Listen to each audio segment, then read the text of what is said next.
मैं तो इंतजार कर रहा हूं कि किस थाने में दिलीप जायसवाल ने केस किया है, वो थानेदार या उसका एसपी डीएसपी जो भी पदाधिकारी है वो कब हम लोग के पास आएगा। दिलीप जायसवाल को ये भी नहीं पता है, इस बयान के जरिए दिलीप जायसवाल ने अपनी कलई खोल ली। उनको ये भी नहीं पता है कि फेसबुक पेज क्या होता है और फेसबुक ग्रुप क्या होता है। जो बात दिलीप जायसवाल ने कही वो कोई फेसबुक पेज नहीं है, वो फेसबुक ग्रुप है जो दो बीजेपी के लड़के आज से 8 साल पहले से चला रहे हैं। और आप लोग सब डिजिटल मीडिया को समझने वाले लोग हैं, ग्रुप में कोई जाकर कुछ भी लिख सकता है। पहली बात तो इस आदमी को तो इसकी जानकारी नहीं है। हमने उसी दिन कहा कि आपकी सरकार है बिहार में, देश में भी एनडीए भाजपा की सरकार है और दिलीप जायसवाल यहाँ पर भाजपा के अध्यक्ष हैं। बिहार में पूरे देश में जितने भी साइबर के एक्सपर्ट हैं और जितनी दिलीप जायसवाल की ताकत है सब लगाकर जांच करवा लें। अगर एक भी गलती कहीं पाई जाएगी तो हम पूरा ही अभियान ही वापस ले लेंगे। लेकिन उसी बयान में हमने ये भी कहा कि जब दिलीप जायसवाल ने बात छेड़ दी है तो दिलीप जायसवाल को अपने ही सरकार से सही ये भी जांच कराना चाहिए कि जिस कॉलेज को कब्जा करके बैठे हुए हैं, सिखों के माइनॉरिटी स्टेटस का एकमात्र मेडिकल कॉलेज है बिहार में, और वह उसी कॉलेज में कभी क्लर्क हुआ करते थे।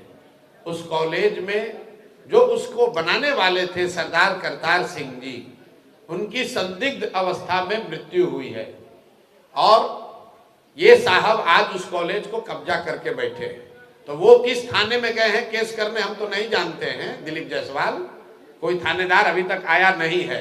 लेकिन अब दिलीप जायसवाल पहले बताएं कि जिस कॉलेज के तुम मालिक बन के बैठे हुए हो उस कॉलेज पर कब्जा कैसे किए हो ये बताओ, और ये बताओ कि पिछले 25-30 साल में उस कॉलेज से, ध्यान से सुन लीजिए, उस कॉलेज से बिहार के कितने नेताओं के बच्चों ने मेडिकल की डिग्री हासिल की है। इस आदमी का पूरा राजनीतिक कैरियर, ये गलत जगह इन्होंने बटन दबा दिया है। ये समझ रहे हैं कि हमको डरा देंगे। मेरे भाई, अब आप अभी 2-3 दिन के बाद मैं डिटेल प्रेस कॉन्फ्रेंस करने वाला हूँ इस कॉलेज की, इनकी यात्रा पर, कि ये कैसे उस कॉलेज के मैनेजमेंट कमेटी में घुसे, अपने बहू को जो सिख है उसको उसका इंचार्ज बना दिया है। भाई, उस कॉलेज का मालिक कोई सिख ही हो सकता है। और पिछले 25-30 साल में सरकार चाहे जिस किसी की भी रही, यहाँ बहुत सारे युवा हैं, इसको चलाइए भैया। मेडिकल में आपके बच्चों का एडमिशन होने के लिए आपको 4 बार 5 बार टेस्ट देना पड़ता है। और ये जो कॉलेज है जो इनके अध्यक्षता में, इनके मार्गदर्शन में चल रहा है, इसमें बिहार से के कितने नेताओं के बच्चों ने, उनके भांजों ने, उनके भतीजों ने, उनके भाइयों ने मेडिकल की डिग्री हासिल की है। ये रिकॉर्ड दिलीप जायसवाल को जारी करना चाहिए। नहीं करेंगे तो हम जारी करेंगे कि आप देखिएगा कि कोई नेता किसी दल का बचेगा नहीं।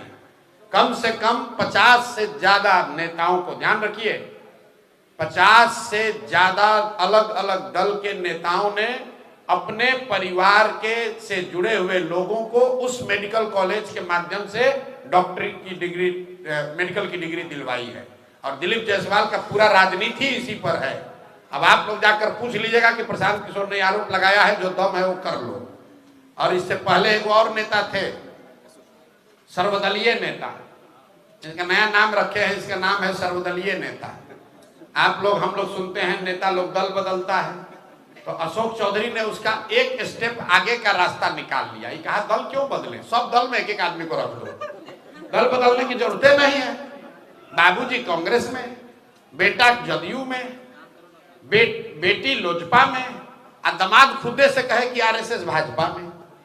तो भाई कोई दल बचा नहीं। हमने कहा एक आरजेडी बचा है, उसमें भी परिवार का कोई रख दो कि कोई भी जनता कहीं वोट दे तुम ही रहोगे। तो ये 3 गो जो नेता है, ये दिलीप जायसवाल भाजपा का यहाँ अध्यक्ष, ये बताएं कि मेडिकल कॉलेज जिसके ये मालिक मुखिया बने हैं किस आधार पर वहां पहुंचे, करतार सिंह जी के साथ क्या हुआ, और उस मेडिकल कॉलेज में पिछले 25-30 सालों में कितने बिहार के नेताओं के परिवार से जुड़े हुए लोगों को मेडिकल की डिग्री दी गई।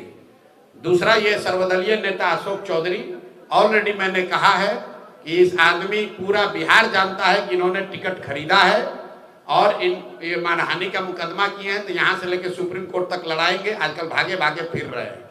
और तीसरा एक है मंगल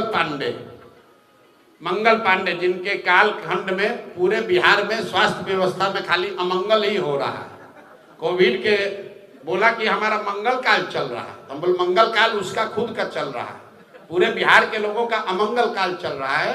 कोविड के जमाने में क्यों बोल रहे हैं समझ लीजिए, तीनों को क्यों चिन्हित किया है। ये दिलीप जायसवाल अभी राजस्व मंत्री थे।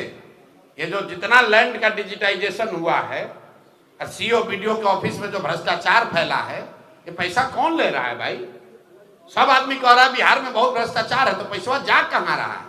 ये पैसा जा रहा है नीतीश कुमार के उगाही मंत्रियों के पास। ये 3, 4, 5 जो मंत्री है, यही सब लूट रहा है अफसरों के जरिए, व्यवस्था के जरिए। और प्रशांत किशोर जनसुराज इन लोगों से डरने वाले नहीं है। केस करना है केस करो, आके मैदान में चुनाव लड़ना है चुनाव लड़ो, कोई डरने की बात नहीं है। इनके मुखिया पर नीतीश कुमार को के बारे में मैंने कहा है कि भाई ये आदमी मानसिक तौर पर अस्वस्थ हो गए हैं, इससे बड़ा तो कोई मानहानि नहीं होगा। हम कह रहे हैं कि मानसिक तौर पर आप स्वस्थ नहीं है, भैया आपको तो पहले जाकर हम पर मानहानि करना चाहिए, केस करना चाहिए कि प्रशांत किशोर गलत बोल रहे हैं, नीतीश कुमार मानसिक तौर पर स्वस्थ है, प्रशांत किशोर गलत इल्जाम लगा रहे हैं। हम आपको कह रहे हैं कि बिल्कुल दावे के साथ कह रहे हैं कि नीतीश कुमार मानसिक तौर पर स्वस्थ नहीं है।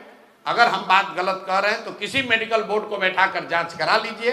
अगर उससे भी नहीं भरोसा है तो थाने में केस कर दो, उससे भी नहीं भरोसा है तो जाकर कोर्ट में केस कर दो। हम डरने वाले नहीं हैं।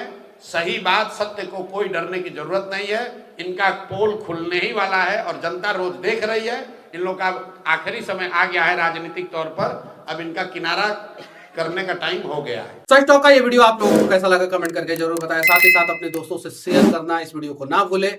और हमारा 25 लाख का परिवार फेसबुक पे है, फॉलो बटन पे क्लिक करके जो है आप उससे जुड़ सकते हैं। यूट्यूब पे भी लगभग 25 लाख का परिवार है हमारा, उस पे भी जो है सब्सक्राइब बटन पे क्लिक करके आप जुड़ सकते हैं। साथ ही साथ इंस्टाग्राम और ट्विटर पे भी जो है आप फॉलो करना ना भूलें, तब जाके जो है आपको वीडियो का नोटिफिकेशन सबसे पहले मिलेगा। जय हिंद।